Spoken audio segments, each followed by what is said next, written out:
Hey guys, it's Mrs. D. I'm here with another Read Aloud. Now this is going to be a Read Aloud that's a little different.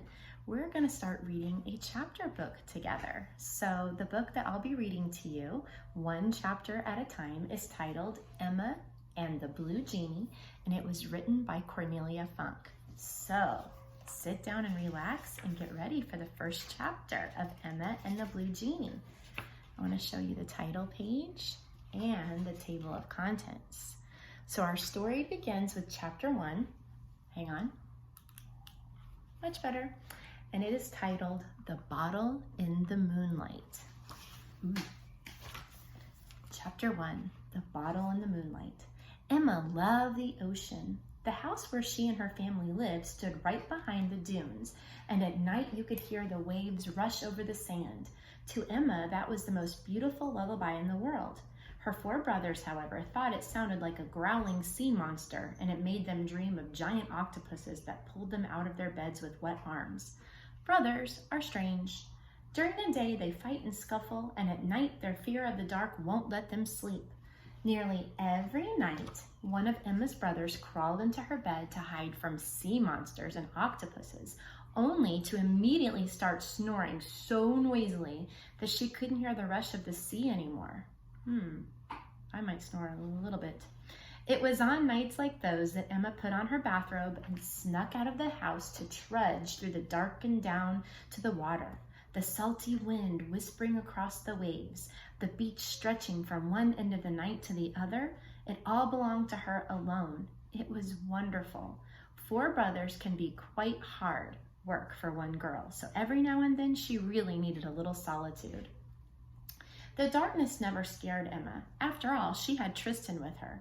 His legs might have been as short as bratwurst, and his tail might have looked like a twirly noodle, but he also had lots of pointy teeth in his mouth. Sitting on wet sand is not very comfortable, so Emma always took a cushion with her to the beach. On that cushion, Emma and Tristan sat side by side, and the sea breathed at their feet like a living thing. And there she is in her room. And there she is with Tristan. On clear nights when the moon poured a silver highway onto the water, Emma imagined at the other end of the highway lay the most beautiful and wondrous land on earth.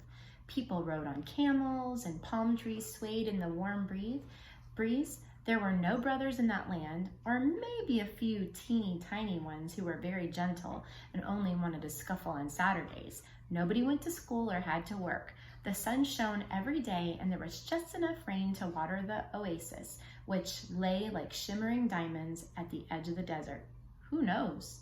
Maybe the moon likes to eavesdrop on the thoughts of girls who sit alone by the sea with their noodle-tailed dogs. Maybe he listens to their dreams and tries to make them come true. Maybe. One night when Emma again came trudging down the beach with Tristan and their cushion, there was a bottle floating in the moon-silvered water. It bobbed just a few steps away from the water's edge. It shimmered and flickered as though someone had stuffed it with 1,000 glowworms. Emma tried to pull the bottle from the water, but her arms were at least a couple of feet too short, so Tristan waded into the cold waves. What do you think's in the bottle? I wonder what's in there, Emma said as Tristan dropped the bottle in front of her feet. Do you think I should open it? What do you think? The glimmering and glowing made her feel a little uneasy, but Tristan just looked at her and smacked his lips, which meant something like, "Of course you should open it." If he'd meant "you better not," he would have turned his backside to her. "Fine, if you say so," Emma said, "but it's your fault if something bad happens." Then she pulled the stopper from the bottle. And I'm going to stop there, the end of chapter 1. I hope you'll come back and visit me very soon and listen to chapter 2 of our story, Emma and the Blue Genie. All right, thanks so much. See you next time.